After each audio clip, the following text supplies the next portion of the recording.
할렐루야. 오늘도 예수님과 동행하시는 행복한 하루가 되실 수 있기를 축복합니다. 하나님 말씀 잠언 17장 6절을 같이 보시겠습니다. 손자는 노인의 면류관이요 아비는 자식의 영환이라. 아멘. 손자는 노인의 면류관이다 그랬습니다. 잠언에는 면류관이다 이렇게 말하는 것들이 몇 개가 있습니다. 어떤 것들을 잠언에서 면류관이라고 말할까요? 첫 번째로 백발입니다. 잠언 16장 31절 말씀을 보시면 백발은 영화의 면류관이라 그랬어요.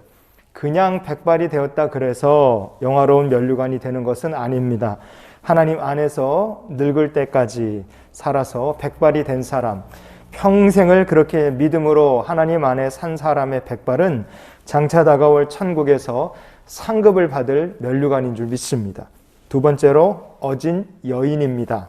잠언 12장 4절 말씀에 보면요, 어진 여인은 그 지아비의 면류관이나 욕을 끼치는 여인은 그 지아비의 뼈가 썩음 같게 하느니라. 아멘.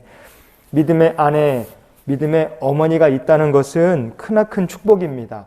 믿음의 아내 어머니는 자녀들에게 큰 영화로운 면류관이 되는 거예요. 여러분 만약에 자녀가 있으시다면 여러분 믿음의 어머니, 믿음의 아버지가 되기를 소망하며 주님 앞에 늘 무릎 꿇는 주의 거룩한 백성들이 되실 수 있기를 또한 축복합니다. 세 번째로 무엇을 면류관이라고 했는가? 지혜로운 자가 가진 재물을 면류관이라고 합니다. 잠언 14장 24절을 보시면요, 지혜로운 자의 재물은 그의 면류관이요 미련한 자의 소유는 다만 미련한 것이니라. 아멘. 재물이라고 번역이 된 히브리어가 오스람이라는 말입니다. 이거는 내 거다, 내 몫이 된 재물이다, 그런 의미를 가지고 있습니다. 야곱이 외삼촌 라반의 집에서 오랫동안 외삼촌을 위해서 일했지만 라반은 야곱에게 삭슬 제대로 주지 않았습니다. 창세기 31장 7절 말씀을 보시면요, 그대들의 아버지가 나를 속여 품삯을 10번이나 변경하였느니라. 그러나 하나님이 그를 막으사 나를 해치지 못하게 하셨으며. 아멘. 외삼촌의 집을 떠날 작정을 했을 때 야곱이 자기 부인들에게 이런 이야기를 한 겁니다. 라반이 10번이나 말을 바꿨지만 하나님께서는 야곱을 축복하셨다. 그래서 결국 야곱이 큰 부자가 됩니다. 야곱은 결국 그 재산을 다 싸들고 가나안 땅으로 되돌아오게 됩니다. 오스람, 하나님께서 야곱에게 밧달 아람에서 고생했던 모든 고생의 대가를 다 빠짐없이 주신 겁니다.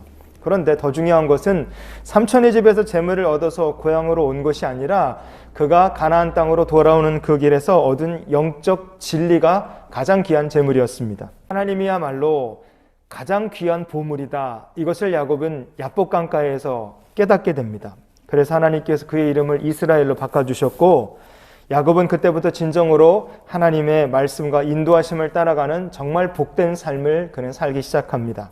우리가 수고하고 애쓴 것들이 우리의 재물이 되면 그건 좋은 일입니다. 그러나 가장 좋은 일은 하나님을 나의 최고로 값지고 귀한 소중한 보물로 삼고 사는 인생이 되는 것입니다. 하나님은 저와 여러분의 축복이십니다. 그러니 하나님을 인생의 참 면류관으로 삼고 사는 우리 모두가 될 수 있기를 원합니다. 마지막으로 잠언에서 무엇을 면류관이라고 말하느냐? 지혜 그 자체를 면류관이라고 부릅니다. 잠언 4장 9절에 보시면 그가 아름다운 관을 내 머리에 두겠고 영화로운 면류관을 내게 주리라 하셨느니라. 아멘.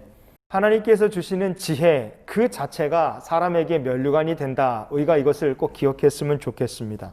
오늘 본문의 노인은 이렇게 살았기 때문에 인생의 면류관을 얻었을 것입니다. 그러나 이와 반대로 면류관이 없는 인생도 있지 않겠습니까? 노인이 될 때까지 믿음 없이 살았다면 면류관은 있을 수 없습니다.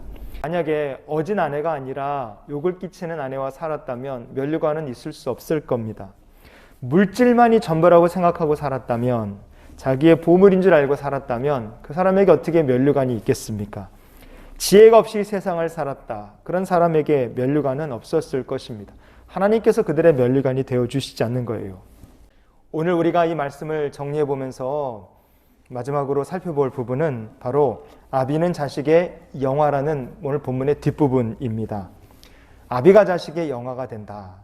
이것은 아버지가 그 자식의 면류관이라는 말입니다. 어떤 의미일까요? 이사야서 28장 5절 말씀을 보시면 그날에 만군의 여호와께서 자기 백성의 남은 자에게 영화로운 면류관이 되시며 아름다운 화관이 되실 것이라. 아멘.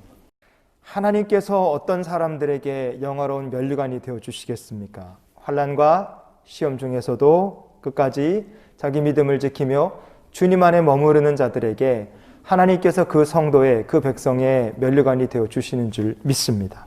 성도 여러분, 하나님이 없는 인생은 영화로울 수가 없습니다. 하나님이 우리를 영화롭게 해주시지 않으시면 우리가 가진 그 어떤 재물도 어떤 권세도 우리를 끝까지 영화롭게 지켜줄 수 없는 것입니다. 그래서 오늘 우리가 이런 기도로 한날의 삶을 살았으면 좋겠습니다. 하나님, 오늘도 믿음을 지키며 살게 해주시옵소서. 그래서 나의 면류관 되시는 주님 안에 머무는 하루가 되게 해주시옵소서. 주님께서 믿음 안에 머무는 성도를 영화롭게 하시고 존귀히 여기시며 지켜주시는 복된 하루가 되시기를 주님의 이름으로 축원을 드립니다.